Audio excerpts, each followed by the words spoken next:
दुनिया के सबसे बड़े लोकतंत्र का सबसे बड़ा पर्व, सबसे बड़ा उत्सव, और उसका आज आरंभ हो।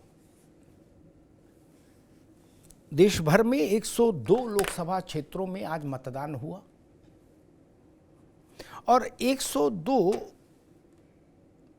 लोकसभा क्षेत्रों के उम्मीदवारों के भाग्य का निर्णय ईवीएम मशीन में बंद हो गया।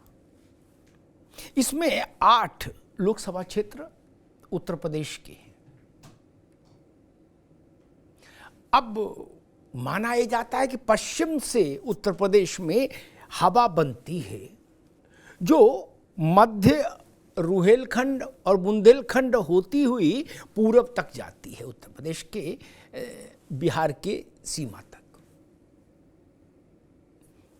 क्योंकि हर बार चुनाव पहले पश्चिम से ये शुरू होता है, इसलिए पश्चिम का ये वैशिष्ट्य है, ये महत्व है, जिसको हम लोग सरल भाषा में कहते हैं कि भाई टेम्पो किसका हाई है, या गांव देहात कस्बे में पूछते हुए हवा किसकी है।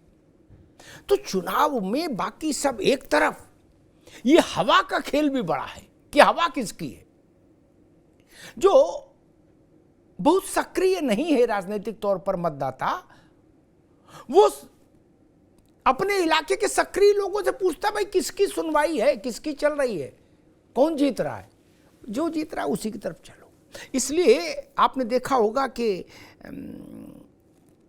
दोनों शिविर, सत्ता पक्ष भी और विपक्ष भी, उत्तर प्रदेश में ये कह रहा था अपने प्रचार के दौरान इन 8 लोकसभा क्षेत्रों में कि पश्चिम से हवा बन रही है, पश्चिम से हवा बनेगी। उस पश्चिम में आज 8 जगह वोट पड़ गया। कौन जीतेगा कौन हारेगा ये तो 4 जून को तब पता लगेगा, लेकिन कुछ संकेतक हैं। जैसे इन 8 सीटों में एक सबसे प्रोमिनेंट सीट थी रामपुर, आजम खान के कारण। 19 में आजम खान लड़ रहे थे साइकिल के सिंबल पर, इस बार जेल में थे और चुप भी थे। अखिलेश यादव ने अपनी मर्जी के एक इमाम साहब उम्मीदवार उतार दिए, कहा गया आजम खान इसके खिलाफ हैं, तो आजम खान के लोग बीएसपी वाले के साथ निकल लिए जिंदाबाद करने। और अखिलेश यादव ने भी कहा कि रामपुर का पिंड छोड़ो, उनने चुनाव प्रचार में रामपुर जाना गवारा नहीं किया। उस रामपुर में इन 8 सीटों में सबसे कम वोट पड़ा है। अब इसका अर्थ आप खोजिए क्यों ऐसा हुआ। लेकिन सहारनपुर से लेके और बाकी जो मुरादाबाद तक बाकी जो स्थान है नगीना, उन सब के मुकाबले बहुत कम, 10-12% कम। सहारनपुर और रामपुर को अगर आप देखेंगे, दोनों जगह आज चुनाव हुआ है, तो 10% से ज़्यादा का अंतर है। इतना कम वोट क्यों पड़ा, एक संकेतक। दूसरा, पश्चिम की बेल्ट सघन मुस्लिम आबादी वाली बेल्ट है। पश्चिम का मुसलमान क्या कह रहा है वो भी आज पता लग गया होगा। और मुसलमान पश्चिम का जो धारणा दिखा रहा है, बता रहा है, लगभग वही धारणा पूरब तक जाती है। क्या मुस्लिम वोट एक तरफा समाजवादी पार्टी के लिए पड़ा है, या मुस्लिम वोट विभाजित हुआ है, जहां जो भारी उसकी तरफ मुस्लिम वोट, जहां सपा भारी वहां सपा, जहां बसपा भारी वहां बसपा। मुरादाबाद एक स्टडी केस है। वहां सपा का हिंदू उम्मीदवार है, मुस्लिम बहुल इलाका है, और बसपा का मुस्लिम उम्मीदवार है। मुसलमान किधर जाएगा, यहां से बहुत कुछ समझने को मिलेगा। और आज पश्चिम के इन इलाकों में वोट था, 8 इलाकों में, और उसी क्षेत्र में है अमरोहा भी। वहां खुद प्रधानमंत्री थे चुनाव प्रचार में। तो प्रधानमंत्री हो और राजनीतिक तापक्रम ना बढ़े, कैसे संभव है। तो आज उन्होंने अखिलेश यादव और राहुल गांधी की अलायंस पर जमकर तंज किया प्रधानमंत्री ने। उन्होंने कहा 2 शहजादे घूम रहे हैं उत्तर प्रदेश में, फिर से नई फिल्म बना रहे हैं। पहली फिल्म बनाई थी वो रिजेक्ट कर दी थी पब्लिक ने। 2017 का अलायंस याद दिला रहे थे। और साथ में उन्होंने अखिलेश यादव पर यह भी आरोप लगा दिया कि जो यदुवंशी होने की माल मलाई खाते हैं, प्रधानमंत्री के शब्द थे कि माल मलाई खाते हैं, वो द्वारिका और श्री कृष्ण की आलोचना करने वाली पार्टी के साथ अलायंस कर लेते हैं, कांग्रेस। प्रधानमंत्री ने कहा कि बाबरी मस्जिद का केस लड़ने वाला अंसारी परिवार राम मंदिर के प्राण प्रतिष्ठा समारोह का न्योता स्वीकार कर लेता है और आता है, लेकिन कांग्रेस और सपा वाले नहीं आते, न न्योता स्वीकार करते। इन सब के बीच में आज हुआ है मतदान। हमारे साथियों ने एक रिपोर्ट तैयार की, जरा उस रिपोर्ट को देखिए, फिर मेहमानों से परिचय कराऊं और फिर ये समझने की कोशिश करेंगे कि पश्चिम में हवा किसकी। पहले देख लीजिए रिपोर्ट।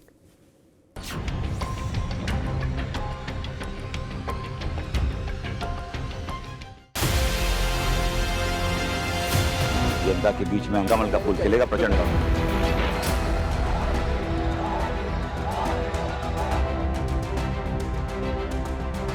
एनडीए का कोई जनाधार नहीं है, एनडीए ने कोई काम नहीं किया। लोकसभा चुनाव का आगाज हो चुका है और आगाज हो चुका है यूपी की 80 सीटों पर छिड़े सबसे बड़े घमासान का, जिसमें सबसे पहले पश्चिम यूपी की 8 सीटों पर मतदान हुआ। कैराना, नगीना, सहारनपुर, रामपुर, मुरादाबाद, मुजफ्फरनगर, पीलीभीत और बिजनौर में इंडिया बनाम एनडीए की लड़ाई बेहद दिलचस्प देखने को मिली। हालांकि साल 2019 में हुए समीकरणों पर नजर डालें तो इस बार हालात बदल गए हैं। कई सहयोगी विरोधी बन गए हैं या फिर विरोधियों के सहयोगियों के रूप में नजर आ रहे हैं। पहले लोकसभा चुनाव में मायावती की बसपा, अखिलेश यादव की सपा, जयंत की आरएलडी और कांग्रेस ने महागठबंधन का हिस्सा बन एक साथ चुनाव लड़ा था। उस समय इन्हीं 8 सीटों में से 3 सीटें बसपा के खाते में गई थीं, वहीं 3 सीटें बीजेपी के खाते में, तो 2 सीटें रामपुर और मुरादाबाद सपा के हिस्से गई थीं। लेकिन अब जयंत चौधरी एनडीए के पाले में हैं और मायावती एकला चलो का नारा बुलंद किए हुए हैं।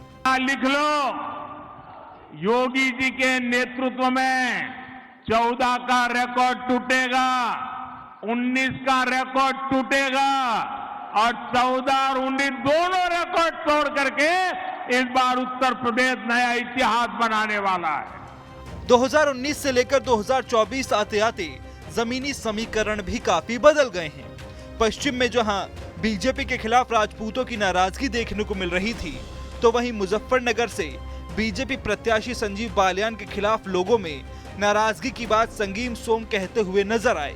उन्होंने तो यहां तक कह दिया कि संजीव बालियान को लेकर लोगों में जो नाराजगी है उसे ठीक किया जाएगा। गर्मी का समय है, अभी शाम तक पोलिंग ठीक हो जाएगी और गेहूं की कटाई चल रही है, लोग गेहूं की कटाई में लगे हुए हैं, लेकिन वो पोल करेंगे और सब लोग पोल करेंगे। आपने मत का प्रयोग कर लिया? हाँ, मैं अभी देखिए, मैं अभी वोट डाल के आया हूँ, मैं और मेरी पत्नी अभी वोट डाल के आए हैं।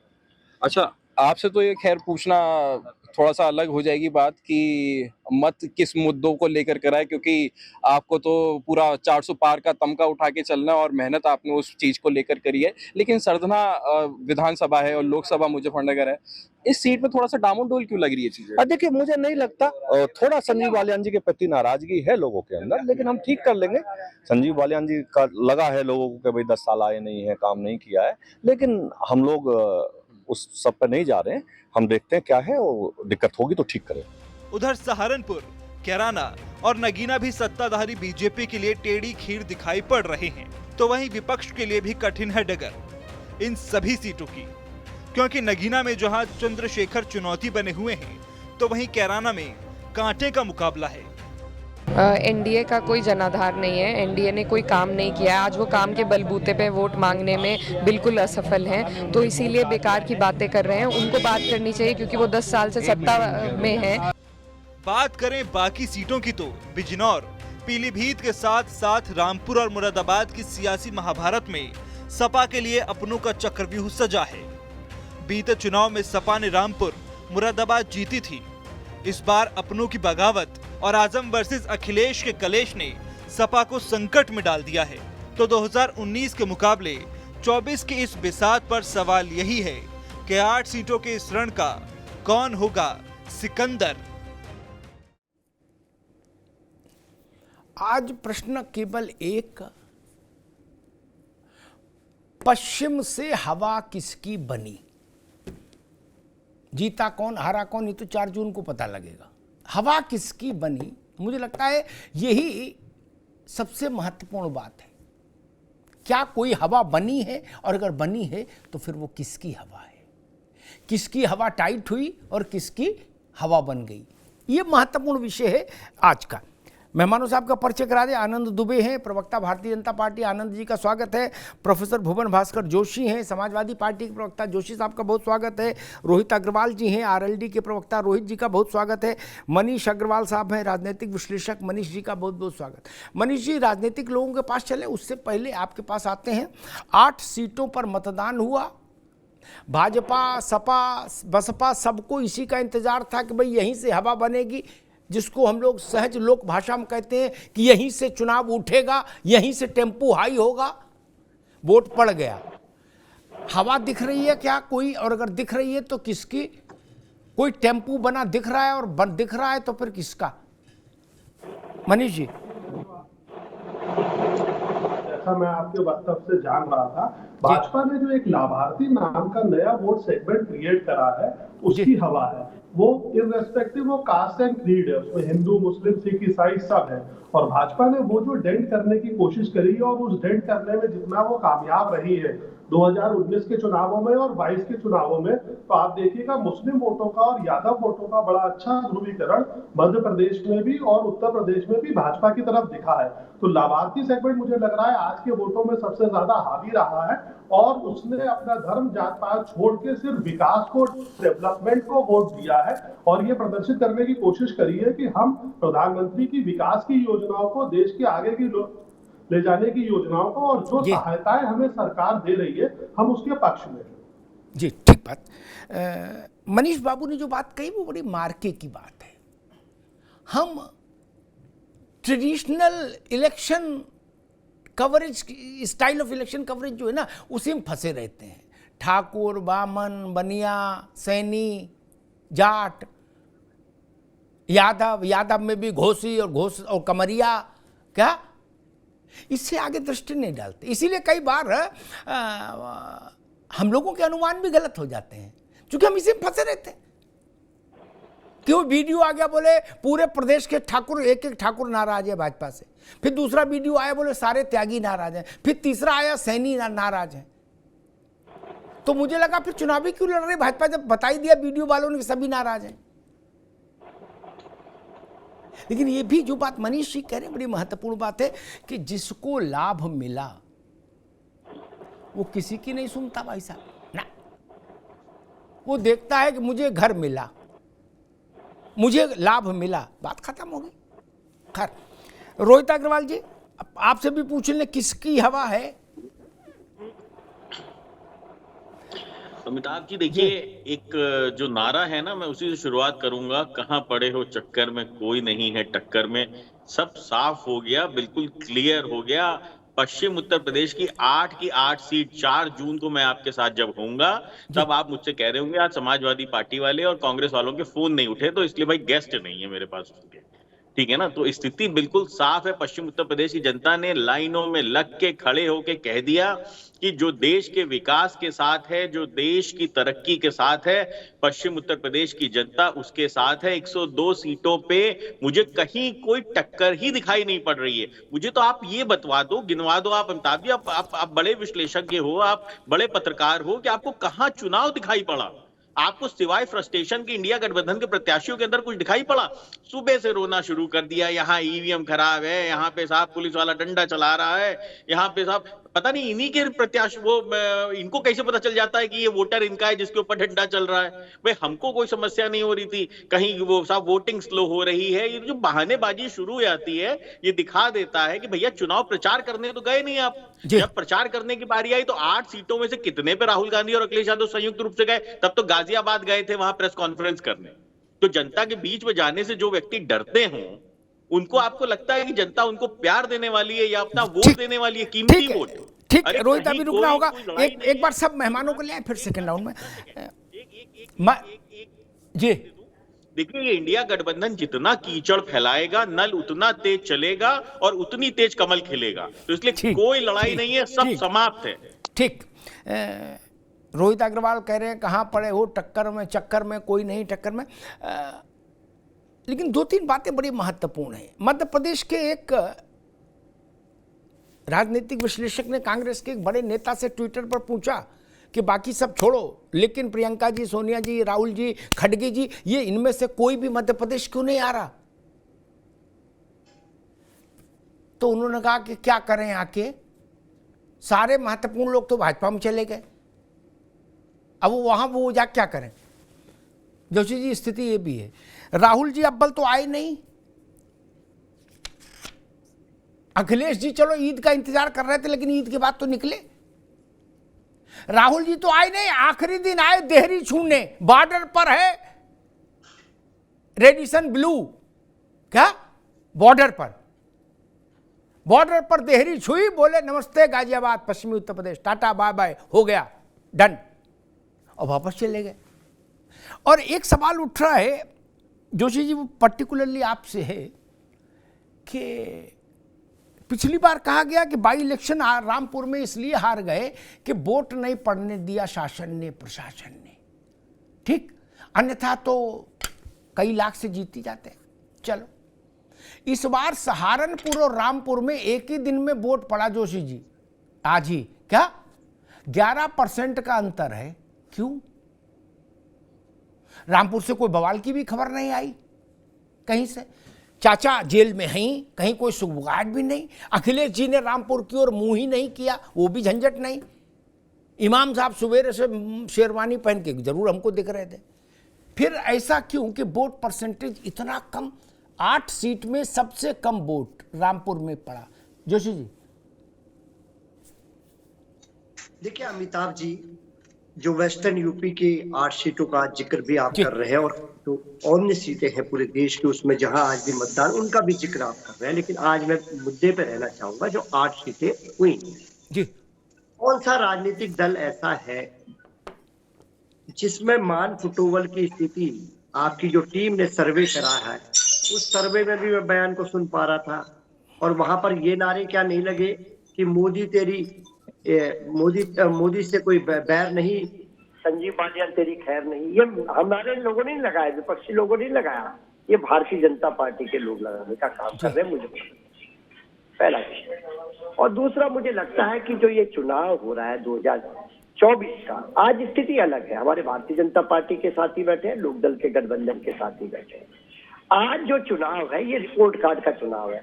कोई मुझे इधर टहलाए, कोई मुझे उधर टहलाए, कोई मुझे ईरान की बात करे, तुरान की बात करे। मैं पॉलिटिकल साइंस का 30 साल से स्टूडेंट हूँ। मैं एक बात कहना चाहता हूँ, जो मुद्दे थे बाद में अमित शाह जी ने कहा जुमले हो गए, अब नई गारंटी बन के आ रहे, तो निश्चित तौर पर अगर मैं कह रहा हूँ सारे वोट मेरे दोनों साथियों के, अगर 20 करोड़ नौकरी देश में आ गई, सारे वोट हमें नहीं चाहिए। अगर किसान की आय दुगनी हो गई तो सारे वोट इनके, अगर काला धन सारा वापिस आ गया तो सारे वोट इनके। बात मुद्दों की होनी चाहिए। और क्या रोजगार की बात हुई थी, और रोजगार में अगर लठने पड़े होंगे हमारे साथियों को, युवाओं को, सारे वोट इनके हैं। अगर महिलाओं की इज्जत को तार नहीं हुई होगी मणिपुर में या पहलवान बेटियों के साथ, तो सारे वोट इनके। रिपोर्ट कार्ड का जमाना है जी। आपके हिसाब से जोशी जी, ठीक है, ये मुद्दों की बात तो रोज ही कर ही रहे, पिछले एक साल से मुद्दे गिन रहे हैं। मसला आज थोड़ा अलग है। खैर, आपके हिसाब से कोई हवा बनी है कि नहीं, कोई टेम्पू बना है कि नहीं, बना है तो कितना बना, आपका बना कि इनका बना, बस उस पर एक टिप्पणी कर दीजिए, मैं बीजेपी के पास चलूँ जी। देखिए, जो परिणाम आएगा ना अमिताभ जी, वो तो 4 जून का आएगा। मुझे भी मानना है, आपको भी मानना है, इनको भी मानना है। और निश्चित तौर पे मैं कहना चाहता हूं, जो परिणाम जो हमारे नेता ने कहा है कि भारतीय जनता पार्टी और एनडीए की सबसे खराब बोनी वेस्टर्न यूपी से होने जा रही है, और यही 80 सीटों का परिणाम, यही हवा बनी। ठीक है, आप ठीक है। मैं जोशी जी से पूरे सम्मान के साथ एक निवेदन करूंगा, वक्त कम है, अब तो चुनाव है। जोशी जी सुन लो, बड़ा महत्वपूर्ण बात का निवेदन कर रहा हूं। मणिपुर, पहलवान, बलवान, नौकरी चाकरी, किसान की आय दुगनी तिगनी चौगुनी, जितने भी विषय आप उठाना चाहते हैं, आप कह रहे सब वोट फिर भाजपा के, अगर ऐसा हो गया वैसा हो गया। लोकतंत्र में तो एक ही थर्मामीटर है, अगर ये जीत गए लोकसभा चुनाव तो आपको मानना पड़ेगा कि हाँ सब कुछ हो गया होगा, तभी वोट मिला होगा जनता से, क्या? तब भागने की कोशिश न करना, मेरा निवेदन इतना है। तब दूसरा कोई मत ले आना कि नहीं वो इजराइल ने हमला कर दिया था ईरान पर इसलिए भाजपा जीत गया, ये मत कहिएगा। फिर मानिएगा कि हाँ सब किया होगा तभी वोट मिला। इनने एक मिनट रोहित अभी, इन्होंने जनता को लाठी मारी आपके हिसाब से तो इनको हार जाना चाहिए, और अगर ये जीत जाते हैं तो इसका मतलब आप झूठ बोल रहे थे। इन्होंने जनता को बालूशाही खिलाई, रसमलाई खिलाई। सीधी सरल बात करो जो आम आदमी समझ पाए भैया। क्या अगर ये हार गए भाजपा वाले तो हम मानेंगे जोशी जी की बात, ठीक, इनने जनता को लठियाया, जनता ने हरा दिया, ठीक है जोशी जी। और अगर ये जीत गए तो हम मानेंगे कि आप झूठ बोल रहे थे सपा वाले। नहीं, जनता और भाजपा के बीच में रिश्ता एकात्मता का था, बस इतनी सी बात है, बाकी तो सब हरीक्षा। आनंद दुबे जी, ये बोनी जो हुई है,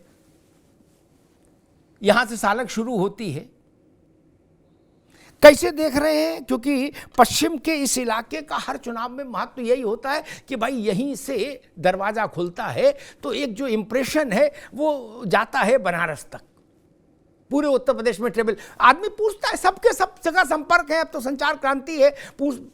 बनारस वाला आदमी पूछेगा मुजफ्फरनगर वाले से, हाँ भाई क्या चल रहा है, क्या लहर है, क्या हवा है?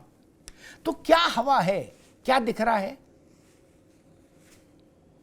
अमिताभ जी, जिस तरह से पश्चिमी उत्तर प्रदेश में पिछले दिनों मेरा भी जाना हुआ था, जिस तरह की रिपोर्ट्स आ रही, जिस तरह का सुबह से मैं टीवी पर जो चैनल्स पे, अलग अलग चैनल पे जो पत्रकार लोगों से बातचीत करते हैं, और जो फीडबैक हमें अब तक प्राप्त हुआ, इसके अनुसार ये जो 8 सीट है वो हम अपने सहयोगी दल के साथ मिलकर जीतने जा रहे हैं, और ये 8 80 में बदल जाएंगी याद रखें।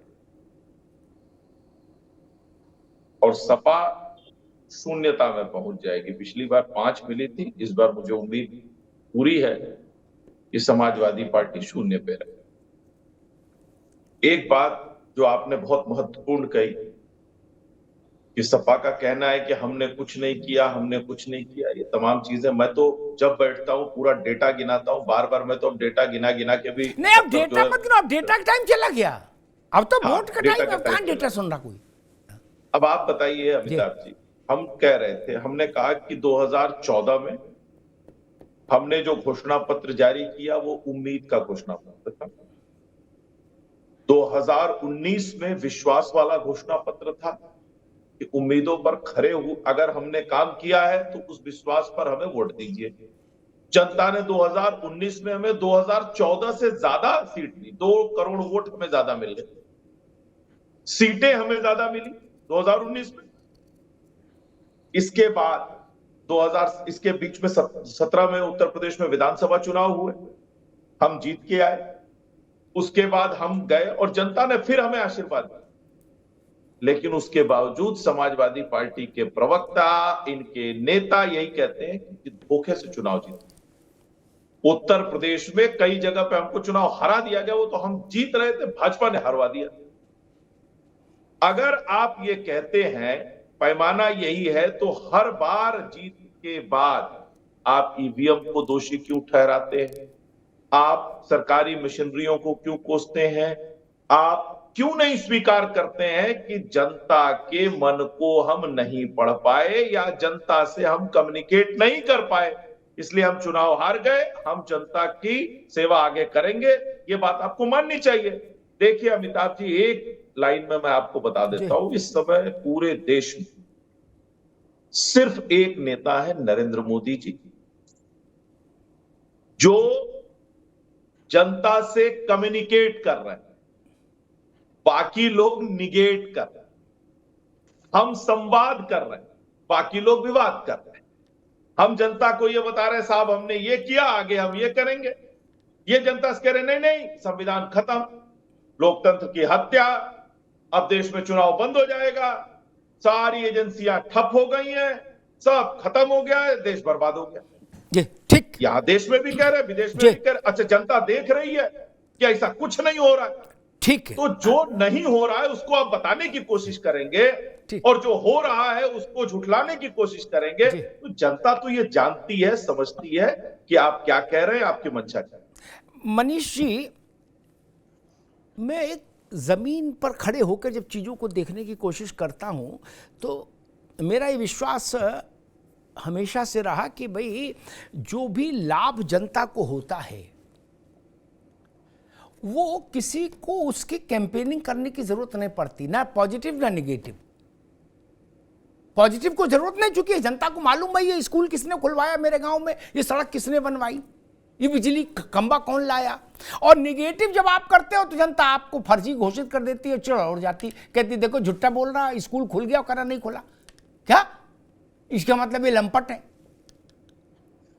ये हम लोग इस बात को क्यों नहीं समझ पाते कि जो आभासी चीजें हैं, सारी संस्थाएं बर्बाद हो गई, तबाह हो गई, संविधान लुट गया, पिट गया, लोकतंत्र खत्म हो गया और देश में अंधकार छा गया, एक ऐसा नैरेटिव। दूसरा नैरेटिव ये है कि आदमी कह रहा भाई हमारे घर में सड़क बन गई, गांव में चापाकल लग गया घर के बाहर, स्कूल खुल गया, अस्पताल खुल गया, डॉक्टर है अस्पताल में, आदि जो भी जरूर बुनियादी सुविधाएं हैं सामान्य नागरिक की, उसके नैरेटिव की लड़ाई को विपक्ष क्यों नहीं समझ पा रहा। क्योंकि जिसको जो देख रहा है कि मेरी जिंदगी में थोड़ी भी बेहतरी हुई, वो कैसे मान लेगा जोशी जी की बात कि संविधान खत्म हो गया। नहीं अमिताभ जी, आप बिल्कुल सही कह रहे हैं। अगर विपक्ष सिर्फ आपकी बातें सुन लेता ना तो शायद वो इलेक्शन और अच्छे से लड़ पाता।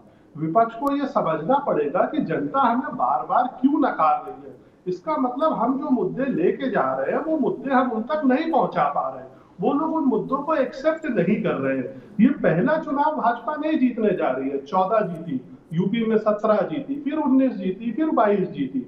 17 में कांग्रेस सपा साथ में लड़ती है, 19 में साथ बदल जाता है, 22 में साथ बदल जाता है, 24 में फिर साथ आ जाते हैं। आखिरी दिन जैसे आप बता रहे थे प्रेस कॉन्फ्रेंस करते हैं गाजियाबाद में आके, तो जनता को ये नहीं मालूम कि हमारे पास वो लोग बार बार आ रहे हैं जो देश और प्रदेश चला रहे हैं। मुख्यमंत्री जी हर जिले में जा रहे हैं, प्रधानमंत्री जी हर तरीके से कोशिश कर रहे हैं लोगों तक पहुंचने की। आज भी आप उनकी अमरोहा की रैली के शब्दों की जिक्र कर रहे थे, उन्होंने किस तरीके से लोगों को संबोधित करा, क्या क्या बताया। तो आप जैसे विद्वान लोग जब इन चीजों को समझ रहे हैं तो ये लोग उन चीजों को क्यों नहीं समझ पाते जिन्होंने इस देश पे 50 साल से ज्यादा शासन करा है। उत्तर प्रदेश पे कांग्रेस ने 50 साल से ज्यादा शासन करा है, सपा ने 12 से 17 तक शासन करा है, उसके पहले भी कई बार सपा की सरकार रही है। ये लोग जनता की नब्ज को नहीं समझ पा रहे हैं और पब्लिक ने ये समझ लिया है कि कौन हमें देता है, कौन हमें देगा और कौन हमें सिर्फ वादे करके जाएगा। इसलिए आज वो जो साइलेंट वोटर है ना, वो किसी की समझ में नहीं आता। जब इलेक्शन का रिजल्ट आता है तो फिर वो ईवीएम की तरफ चला जाता है, संविधान की तरफ चला जाता है, सीबीआई ईडी की तरफ चला जाता है। क्या सीबीआई ईडी जिन पे केस करती है वो लोग कितना वोट देते हैं? आज देश में कौन से नेता जेल में है? 1-2 नेता जेल में है। आप उससे क्या परसेप्शन बनाना चाहते हैं? जनता के दिमाग में ये परसेप्शन बिल्कुल क्लियर है कि कौन हमें डिलीवरी देगा और कौन से वादे करेगा। जोशी साहब, क्या आप लोग कभी अपनी इंटरनल मीटिंग्स में इस बात की चर्चा करते हैं? मतलब इसकी तो करते हैं कि संविधान खत्म हो गया, लोकतंत्र खत्म हो गया, ईडी आ गई, डीडी आ गई, ब्ला ब्ला ब्ला आदि आदि, लेकिन क्या कभी इसकी भी चर्चा करते हैं कि गुरु हम लोग की समझ में कहीं कुछ कमी है, हम जनता की बात समझ नहीं पा रहे? भाई एक बार लड़का फेल हुआ 8वीं में समझ में आता, 4 बार 8वीं में फेल हुआ तब किताबों में दोष तो नहीं, ना मास्टर में दोष, फिर तो लड़के में दोष है। नहीं, ये तो समझना होगा कि कहीं तो कुछ तार में गड़बड़ी है जो जनता से जुड़ नहीं पा रहा। एक छोटी सी बात कहते फिर आप उत्तर दीजिए, आप विद्वान व्यक्ति हैं। मैं आपकी जगह होता, मुझे लगता सारे राजनीतिक प्रवक्ताओं की बात सुननी चाहिए, क्योंकि कब विपक्ष में आ जाओ ये भी पता नहीं, आज जो सत्ता में कल विपक्ष में आ सकते हैं। कहना ये चाहिए, अगर मैं जोशी जी की पार्टी में होता, मनीष बाबू, तो मैं ये कहता कि एक स्कूल बनाया भाजपा ने, क्या इस गांव में, लेकिन बनाने दो चाहिए थे। एक से जरूरत से बात नहीं पूरी हो रही। क्या मैं ये प्रपंच नहीं फैलाता कि हालैंड में ये हुआ, पोलैंड में ये हुआ, अंधेरा छा गया, संविधान लुट गया, इस न्यायपालिका बर्बाद हो गई। ये सब गरीब की थाली में रोटी है, वो आपकी इन बातों को सुने कि अपना खेत में काम करे। अच्छा, एक बात भारत में आम आदमी, जोशी जी की पार्टी को, राहुल गांधी को भले भरोसा ना हो, लेकिन देश के आम आदमी को इस बात का पूरा भरोसा है जोशी जी, क्योंकि हम भी आम आदमी में आते हैं, कि इस देश से कोई माई का लाल ना संविधान खत्म कर सकता, ना लोकतंत्र खत्म कर सकता। इसलिए जो लोग ऐसा प्रचार कर रहे हैं वो फर्जी बातें कर रहे हैं, ये बात आदमी जानता है। तो आप लोगों की इंटरनल बैठकों में कभी इस बात की चर्चा हुई कि भाई लगातार जो फेल्योर है उसके चलते कहीं ऐसा तो नहीं कि हम लोग समझ ही नहीं पा रहे कि जनता हमसे क्या चाहती सुनना? जोशी जी। अमिताभ जी, चश्मा तो मैं किसी का नहीं बदल सकता। आप पत्रकार हैं, राजनीतिक विश्लेषक हैं, दो पार्टियों के यहाँ पे प्रवक्ता है, उतनी तो मेरी हैसियत नहीं है, लेकिन आईना दिखाने का काम मेरा जरूरी है। जी बिल्कुल। पहला तो लास्ट वाली जो आपकी बात है, आपने कहा ना देश को खतरा है, ना लोकतंत्र को खतरा है, ना संविधान को खतरा है। मैं एक छोटा सा, जैसे आप मोटी मोटी बात करते, एक उदाहरण दे देता हूँ। लोकतंत्र को भी खतरा है, चंडीगढ़ का देखा होगा, और ये भारतीय जनता पार्टी के कारण हमको न्याय नहीं मिल पाया, सुप्रीम कोर्ट के न्याय के कारण हमको न्याय मिल पाया। मैं कानून का विद्यार्थी हूँ, और सुप्रीम कोर्ट नहीं होता तो अब अगर भारतीय जनता पार्टी पुणे सत्ता में आएगी, ये पूरा देश को चंडीगढ़ बना देगी। ये मैं बहुत जिम्मेदारी से कहना चाहता हूँ। और मेरे साथियों ने आंखों का जो चश्मा पहन रखा है, मैं कह रहा हूँ ये धृतराष्ट्र की तरह चश्मा पहने रहे और हमारा नेता काम करते रहे, क्योंकि मेरे नेता ने मेरठ में रैली करने का काम करा, सभी बिजनौर में करने का काम करा, मुरादाबाद में करने का काम करा, रामपुर छोड़ के सब जगह गए। नहीं, वो जो कह रहे थे ना प्रेस कॉन्फ्रेंस करके, जरा मुझे बोलने दीजिए, मैंने किसी को इंटरप्ट नहीं करा, मैं इज्जत से कॉन्फ्रेंस करना चाहता हूँ, मुंडी ना हिलाए, अपनी बात अपने टाइम पे। मैं आपको बताना चाहता हूँ, भगवान करे, मैं दुआ भी कर रहा हूँ, शाम का टाइम है, मेरे जो साथी हैं इन पे धृतराष्ट्र की चश्मा करे और हमारा नेता पूरे प्रदेश में रैली करता रहे, और हम चाहते हैं इनका चश्मा ऐसे का ऐसा बना दे। और दूसरी बात एक और छूट गई थी, सारे चुनाव की बात मेरी भारतीय जनता पार्टी के साथी ने करी, आपने भी करी, ठीक है, अच्छी बात है, आपका अनुभव है, 30 साल का भी करीब का आपका भी कैरियर है, औरों का भी एक कैरियर होगा, मेरा भी एक कैरियर है। तो मैंने भी देखा जो लास्ट जो चुनाव था उत्तर प्रदेश का, पता नहीं उसमें भी चश्मा पहन लिया, अच्छी बात है। वो भी केवल माननीय अखिलेश यादव जी के नेतृत्व में लड़ा गया, और माननीय मुख्यमंत्री कप्तान थे और उप कप्तान थे राजभर जी, 40,000 से हराया किसी समाजवादी पार्टी ने, जिसकी आलोचना सारा कैबिनेट कर रही जी। ये भी देखा होगा। ठीक है जोशी, ठीक ठीक ठीक, आगे बात आपकी। मैंने कितनी बड़ी बात कही, उसको कहाँ छोटे से दड़बे में लाके घोसी में घुसा दिया। ये घोसी की बात थी नहीं ना। मैंने कहा था ये देखो, ऐसा तो नहीं जनता और आपके बीच में कोई कनेक्ट खत्म हो रहा है, वो घोसी चले गए। अरे ओम प्रकाश राजभर भारत हैं, आपने उनको हरा दिया, गिरा दिया, कूट दिया, उससे भारत जीत लिया। क्या है ओम प्रकाश राजभर? आपके राष्ट्रीय अध्यक्ष ने ओम प्रकाश राजभर पर विजय प्राप्त कर ली, उससे नोबेल पुरस्कार मिल जाएगा। अरे राजभर है क्या, ये तो बताओ। महात्मा गांधी क्या? गजब बात करते हो। जब कोई बात आए तो बोलने जाके बोलो घोसी। अरे घोसी वो हार गए, आप जीत गए, बात खत्म, आगे तो बढ़ो भाई। एक उपचुनाव विधानसभा का 4 पूर्ण चुनाव पराजय के खिलाफ खड़ा करोगे उसको? 1 मिनट का समय दे दीजिए। नहीं अभी नहीं देंगे, यही तो मगर तर्क तो ढूंढो सही से। ठीक है, तर्क ही नहीं ढूंढ रहे। बोलो घोसी में हमारे राष्ट्रीय अध्यक्ष ने हराया, अच्छी बात है हराया, लेकिन ये लड्डू तब बटेंगे जब विधानसभा चुनाव में हराओ, लोकसभा चुनाव में हराओ। अकेले सुधाकर सिंह पूरे भारत में क्रांति कर देंगे? नहीं महाराज, ऐसा नहीं। खैर, मैंने पूछा था कि रामपुर में क्या हुआ, जोशी जी ने उसको अवॉइड कर दिया, जैसे अखिलेश जी ने रामपुर जाना अवॉइड कर दिया था चुनाव में। बोले ना रामपुर नहीं जाएंगे, मुरादाबाद तक ठीक है, रामपुर का कलेश लंबा है, उधर नहीं जाएंगे। खैर, रोहित अग्रवाल जी, समाजवादी पार्टी कह रही है कि भाजपा और उसके सहयोगी दल धृतराष्ट्र का चश्मा लगाए हुए हैं और ये चश्मा लगाए रहे ताकि समाजवादी पार्टी पूरे प्रदेश भर में पूरे प्रदेश को मथ के रख दे और प्रचार करके बिल्कुल एक हवा बना दे। आप लोग क्यों चश्मा लगाए हैं? देखिए अमिताभ जी, हमें कौन सा चश्मा लगाना है वो हमें समझ में आ चुका है। हमें वो चश्मा लगाना है जो देश से गरीबी दूर करे, हमें वो चश्मा लगाना है जो देश से भुखमरी दूर करे।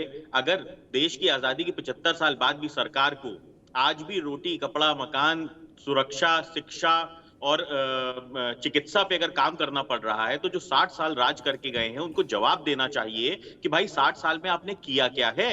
अगर आपने इतना काम कर दिया होता तो कम से कम रोटी, कपड़ा और मकान जैसी बेसिक नीडों पे तो आज सरकार को काम ना करना पड़ता। एक जो शब्द है लाभार्थी, इससे मुझे घृणा है, क्योंकि ये सरकार है किसकी? ये सरकार जनता की है। ये सरकार राजा थोड़ी ना है, राजतंत्र थोड़ी ना है, लोकतंत्र है। और हम जनता के लिए सरकार में आए हैं, हम जनता के चुने हुए प्रतिनिधि हैं कि भाई ये जाएंगे तो ये हमारी व्यवस्था करेंगे। तो हमको कम से कम जनता को रोटी, कपड़ा, मकान, शिक्षा, सुरक्षा और चिकित्सा की तो जिम्मेदारी हमको निभानी चाहिए कि नहीं निभानी चाहिए? ये तो बेसिक इंफ्रास्ट्रक्चर होना चाहिए किसी भी देश का, वो चाहे भारत हो या कोई अन्य देश हो, इसका बेसिक इंफ्रास्ट्रक्चर होना चाहिए। 75 साल बाद भी अगर हमको उसकी चिंता करनी पड़ रही है तो इसका मतलब यही है कि पुरानी की सरकारें पूरी तरीके से विफल रही हैं और सिवाय भ्रष्टाचार के उन्होंने कुछ नहीं किया है। हमारे देश की एक ताकत है, वो थी कृषि। हमारे देश की एक ताकत थी, वो थी हमारी जनसंख्या, जिसके कारण आज पूरा विश्व हमारी तरफ देख रहा है। मैन पावर हमारी ताकत थी, पर आपने उसको यूज ही नहीं किया, आपने सिर्फ उसको खत्म करने का काम किया। वहीं पिछले 10 सालों में एनडीए की सरकार ने किस तरीके से कृषि के ऊपर काम किया कि उपज बढ़ाई जाए, किस तरीके से। आज बताइए, पहले होता था एफसीआई पे कितना ज्यादा बात होती थी कि साहब यहाँ पे भ्रष्टाचार हो रहा है, यहाँ पे साहब खरीद होगी कि नहीं होगी। आज क्या बात होती है? और जबकि 80 करोड़ लोगों को एफसीआई द्वारा ही राशन लूट किया जा रहा है। उसके बाद भी अगर आप भ्रष्टाचार कहीं पे 1 इंच नहीं पा रहे हो तो इसका मतलब यह है कि सरकार कुछ तो कर रही है ना। आपको कुछ नहीं करना है भाई साहब, चश्मे वश्मे उतार के फेंक दो, जनता के बीच में जाओ, जनता की सेवा करो। जनता आपको सेवा के लिए चुनती है, राजा बनने के लिए नहीं चुनती है। मुख्यमंत्री की कुर्सी से आज तक अखिलेश यादव 7 साल में उतर नहीं पाए और राहुल गांधी तो प्रधानमंत्री की कुर्सी पे अपने आप को स्थापित समझ रहे हैं कि हम बैठे हुए हैं प्रधानमंत्री कुर्सी पे। भाई साहब, इन सब से उतरो, जनता के बीच में जाओ, जनता के दिल में रहो। जो जनता का दिल छूने का काम प्रधानमंत्री मोदी जी ने किया है, वही आज ठीक है रोहित, अभी रुकना होगा, मैं आनंद दुबे के पास जाऊं। लेकिन एक देश के बड़े डॉक्टर हैं, उन्होंने एक बार सहज रूप से मुझसे कहा था कि अग्निहोत्री जी, जिसके पांव चलते हैं उसका शरीर में सब चलेगा। क्या? बस पांव चलाते रहिए, पांव चलते रहे। यही बात मैं शरीर के लिए नहीं, राजनीति के लिए भी कहता हूं। आपके पांव 5 साल चलते रहने चाहिए, 4.25 साल विश्राम और 3 महीने में अटेंशन, बाएं मोड़, दाएं मोड़। इससे अब जीत नहीं मिलेगी। लिख लो मेरी बात, जिसको नाराजी लगे मुझे माफ करना। 4 जून को मेरी बात सच साबित हो जाएगी, मेरे सब मित्र हो। लेकिन व्यक्तिगत मित्रता के कारण मैं असत्य भाषण तो नहीं कर सकता ना। 5 साल जिसके पांव नहीं चलेंगे वो लोग भारत में जीत हासिल नहीं कर पाएंगे, राजनीति नहीं कर पाएंगे। लिख लीजिए मेरी बात। चुनाव में नवदुर्गा में मंच पे जयंती मंगला काली भद्र कौली कौपालिनी करने से वोट नहीं मिलेगा ना। जनता ये देखेगी कि बाबरी मस्जिद के मुकदमे में का जो पैरोकार रहा अंसारी परिवार, वो प्राण प्रतिष्ठा के समारोह में जा सकता है जोशी जी, लेकिन आप लोग नहीं जाना चाहते। आप लोग की नाक बड़ी है, राम से भी बड़ी नाक, राम से नाक लड़ा रहे। अंसारी गए प्राण प्रतिष्ठा में, वो मुकदमा वही लड़ रहे थे, आजम खान थोड़े नहीं लड़ रहे थे। वो जा सकते हैं, लेकिन इंडिया गठबंधन के कर्ता धर्ता नहीं जा सकते। ये प्रश्न भी महत्वपूर्ण है मित्र। और जब आप ये कहते हो कि जोशी जी ने कहा कि काला चश्मा, टीवी पे बैठ के अपने मन मुताबिक सत्ता की आलोचना करने की स्वतंत्रता का पूर्ण उपयोग करने के बाद जब आदमी बोलता है अंत में कि देश में लोकतंत्र खत्म हो गया और अभिव्यक्ति की आज़ादी नहीं रही, तो सुनने वाला हंसता कहता गुरु इसे चाय पिलाओ है और बिस्कुट दो, लग रहा है इसके शुगर डाउन हो रही है। नहीं, अल्ले बल्ले बोल रहा है। टीवी पर खरी खोटी सुनाने के बाद सरकार को कि ये भी चोर वो भी चोर, क्या फिर हम ये कहें कि देश में बोलने की आजादी नहीं रही? ये वैसी बात हो गई कि राम आश्रय के यहां मलाई की गिलोरी खाने के बाद कहें कि खाने की रोटी नहीं है। नहीं चलेगा भाई।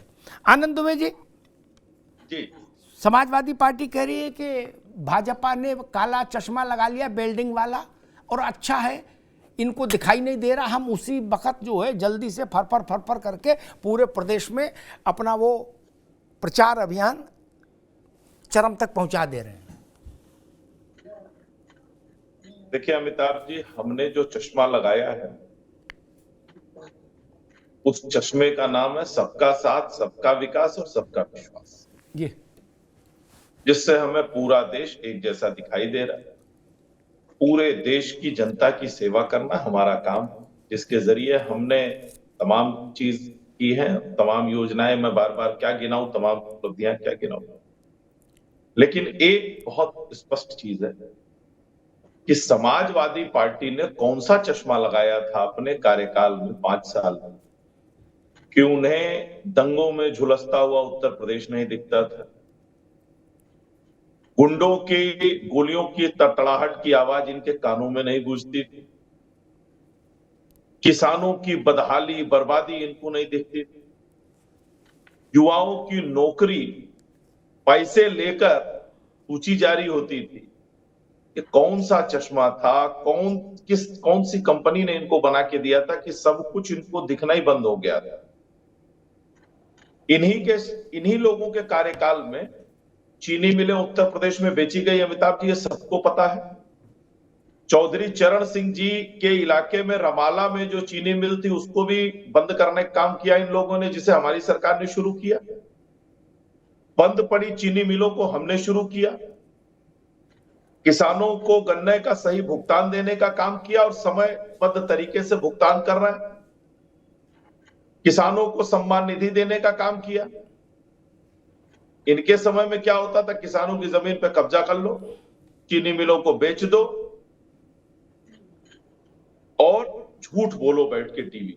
यही मैं आपसे कह रहा हूं कि प्रधानमंत्री मोदी जी को कन्हैया कुमार की सभा में प्रधानमंत्री मोदी जी को गाली दी जा रही, आपने वीडियो देखा होगा, और छोटी मोटी गाली नहीं, उनकी मां को गाली दे जा रही।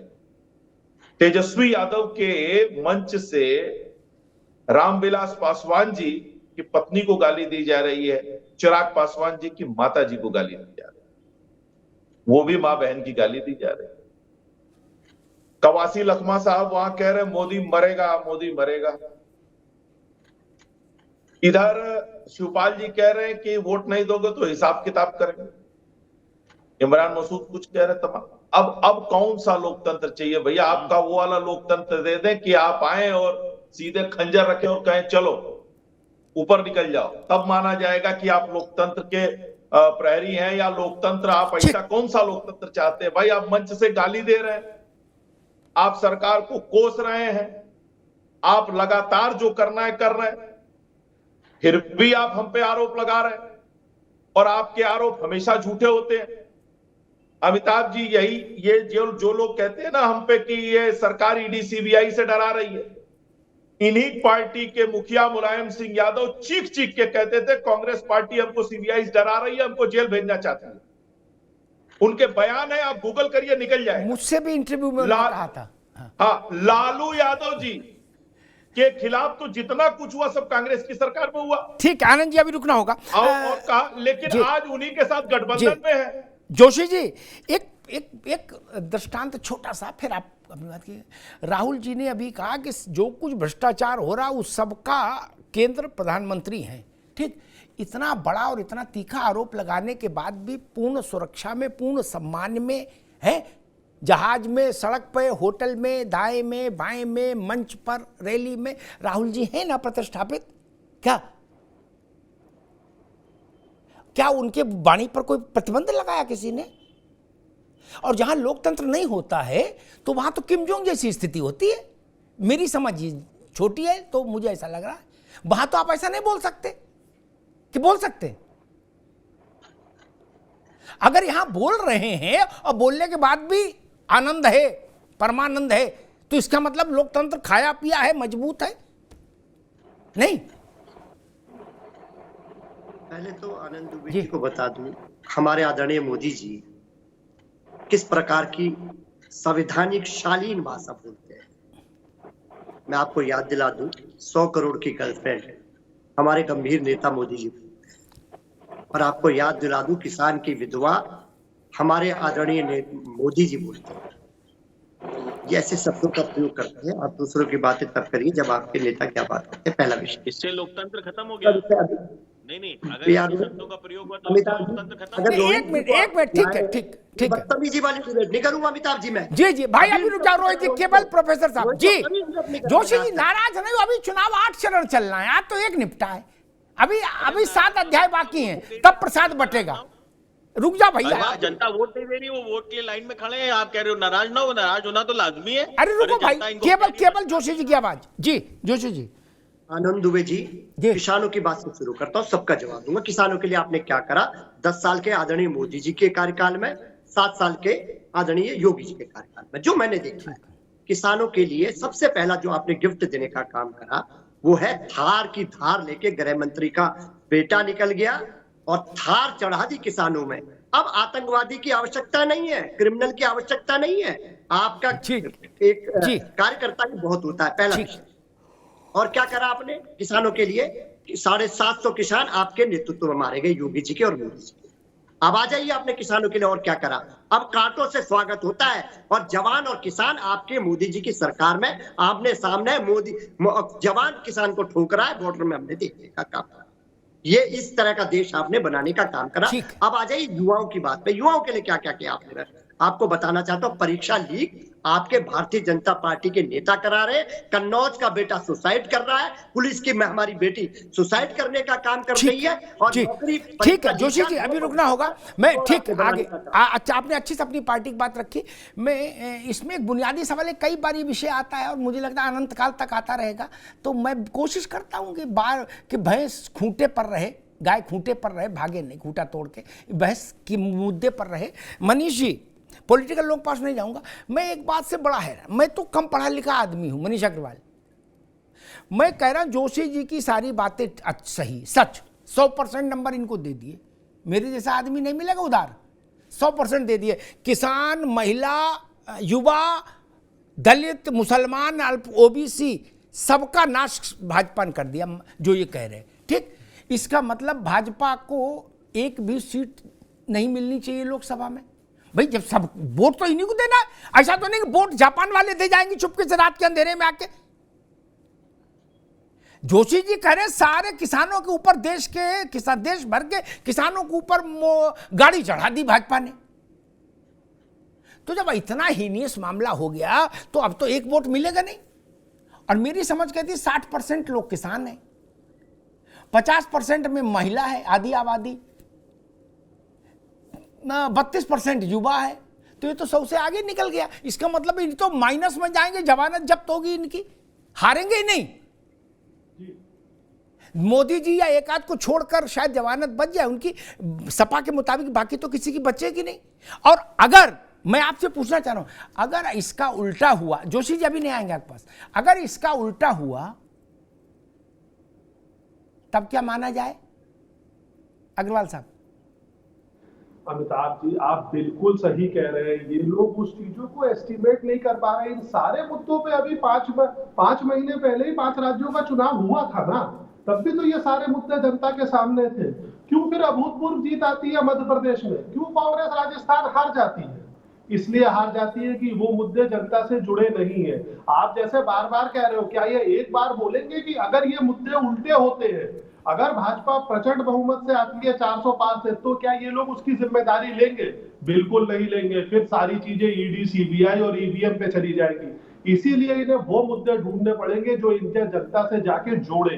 आप जैसे पत्रकारों से, विश्लेषणों से इन्हें सीखना पड़ेगा, उस पे एनालिसिस करनी पड़ेगी। जैसे आप कह रहे थे ना, ये लोग क्लोज डोर में क्या बात करते हैं, इन्हें आप जैसे पत्रकारों का विश्लेषण सुनना चाहिए उन क्लोज डोर में कि कहां से करंट आ रहा है, क्या पिलर है। मोदी जी सब पत्रिकाओं को इंटरव्यू दे रहे हैं, सब पत्रकारों से मिलते हैं, क्यों मिलते हैं? जनता की भावना जानना चाहते हैं ना, पब्लिक के बीच में आते हैं, पब्लिक की बातें सुनते हैं, जानते हैं, समझते हैं, फिर उस पर वापस जाके काम करते हैं। क्या उन्होंने किसानों का मुद्दा हल करने के लिए सारे कानून वापस नहीं लिए?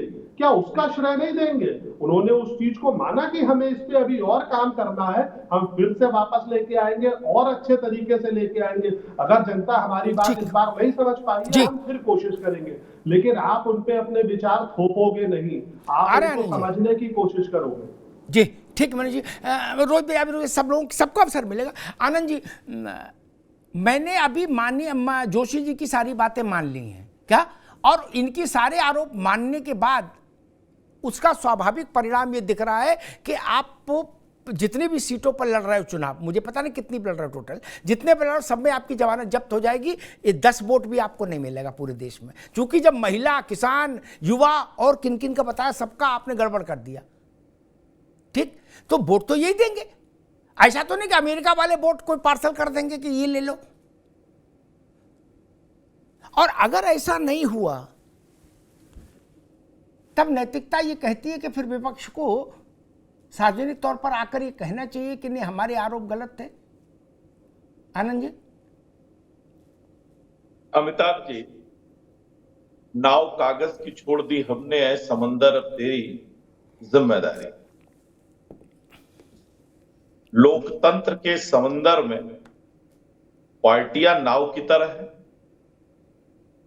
जो समंदर में उतर गई हैं। अब जिसके इरादे मजबूत होंगे, जो मजबूत होगा, जिसने काम किया होगा, वो पार निकलेगा। जो झूठ बोल रहा होगा वो डूब जाएगा। एकदम सही कहा। अगर हम हार जाएंगे तो हम ये मान लेंगे कि भुवन भास्कर जोशी जी जो कह रहे थे वो एकदम सत्य थे, और अगर हम जीत जाएंगे तो इनको मान लेना चाहिए कि ये जो बोल रहे थे वो असत्य था, झूठ था। अब देखिए, इन्होंने एक घटना की बड़ी जिक्र करते हैं, थार थार थार। अरे साहब, घटना हुई, उसकी जांच चल रही है, मामला कोर्ट में है। हमारे जो नेता थे उनका बेटा जेल भी गया, उस पूरे मामले की जांच, और आज भी कह रहा हूं जो दोषी होगा छोड़ा नहीं जाएगा। लेकिन उसके बाद विधानसभा सीट चुनाव हुआ और लखीमपुर की सारी सीटें हमने जीती तुरंत बाद, और 22 का चुनाव जो भारतीय जनता पार्टी ने, वो हमने जीता। तो आप तो हर चीज में राजनीति करते हैं। हमारा स्पष्ट मामला है, चाहे हमारी पार्टी का हो चाहे किसी पार्टी को, अगर वो दोषी है, अगर वो गलत करेगा तो जेल जाएगा। अब इन्होंने किसानों की बात कही, कहा किसानों के लिए कुछ नहीं। देखिए, किसान देख रहा है ना कि पहली बार किसने किसान सम्मान निधि शुरू की, और बिना किसी भ्रष्टाचार के, बिना किसी गड़बड़ी के किसानों के खाते में एक क्लिक में पैसा पहुंच रहा है। अमिताभ जी, मैं स्वयं, मेरे पिताजी बड़े किसान हैं, हमारे पास गांव में खेत है, और हम लोग मूलतया जो है गेहूं और चावल की ही ज्यादा, मतलब गेहूं और धान की ज्यादा खेती करते हैं, बाकी खेती दलहन तिलहन खाने के लिए करते हैं। हर बार हम लोग जब सरकारी सोसाइटी पर, जब इनकी सरकारें हुआ करती थी, जाते थे बेचने के लिए, तो बिक जाता था और चेक मिल जाता था। ऐसा नहीं था कि इनके समय में खरीद नहीं होती, खरीद होती थी, उसमें गड़बड़ियां भी बहुत थी, लेकिन चेक मिल जाता था। और अमिताभ जी, वो चेक लेके 6-6 महीने घूमना पड़ता था। कई लोग तो बैंक मैनेजर को घूस देते थे कि हमारा चेक पहले लगा दीजिएगा साहब, क्योंकि पता चला कि देना 1 करोड़ रुपए, आए हैं 10 लाख रुपए, तो जिसका चेक पहले लगेगा उसको मिल जाएगा। ये उत्तर प्रदेश में इस तरह से खरीदारी होती थी। इसी तरह से गन्ने का होता था, लेकिन आज 72 घंटे के अंदर पेमेंट आ रही है, धान और गेहूं की या जो भी खरीद की जा रही है, गन्ने की भी। तो योगी जी ने कहा कि 121 जो चीनी मिले उनमें 105 जो है ऑन टाइम पेमेंट कर रही है, और जो देर से कर रही है उनको भी नोटिस जारी किया गया कि आपने ठीक नहीं किया तो आपके खिलाफ कार्रवाई करेंगे। ठीक। इसके अलावा 1350 रुपया गेहूं की एमएसपी थी 2014 में, आज 2275 रुपया है। 1360 रुपया। ठीक है, आनंद आप आंकड़ों में छोड़ो, आंकड़े छोड़ो। एक सेकंड जी। 2183 रुपया। ठीक। आज खरीद के मामले में हम कहीं आगे, हर तरह से। अच्छा अमिताभ जी, एक और विशिष्ट चीज बता दूं, 46 साल से लटकी हुई परियोजनाएं, बाण सागर परियोजना, अर्जुन सागर परियोजना, बंडई बांध परियोजना, इसके अलावा सरयू लिंक परियोजना, जितनी भी सिंचाई योजनाएं थी, ये 45 साल से लटकी हुई थी, जिनको पूरा करने का ठीक। रोहित अग्रवाल, एक छोटी सी टिप्पणी। महिला, युवा, किसान, धनवान, गरीब, सबका साथ आपने गड़बड़ किया, मतलब एनडीए ने, और किसी का भला नहीं किया, सब लोग बहुत नाराज हैं। ये नैरेटिव है इंडिया गठबंधन का। ठीक, इस नैरेटिव को अगर सामने रखे तो आपको एक वोट भी नहीं मिलना चाहिए, छपरौली में भी आपकी जमानत जब्त हो जानी चाहिए।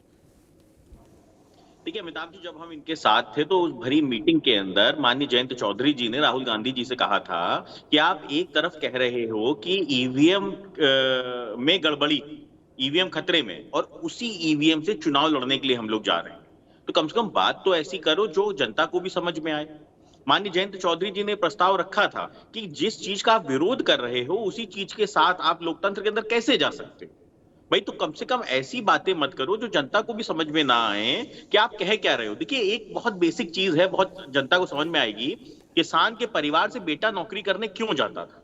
क्योंकि घर में जो एक छोटी जरूरतों की चीजें होती थी, क्योंकि उसके घर में देखिए दाल, चावल, गेहूं ये अपने खेत में उगाता था, सब्जी उसके खेत में उगती थी, उसको तेल मसाले खरीदने के लिए उसके पास पैसे नहीं होते थे, तो एक लड़का नौकरी करने के लिए चला जाता था ताकि कम से कम घर के अंदर तेल और मसाले आ सके, ताकि घर में सब्जी बन सके और खाना बन सके।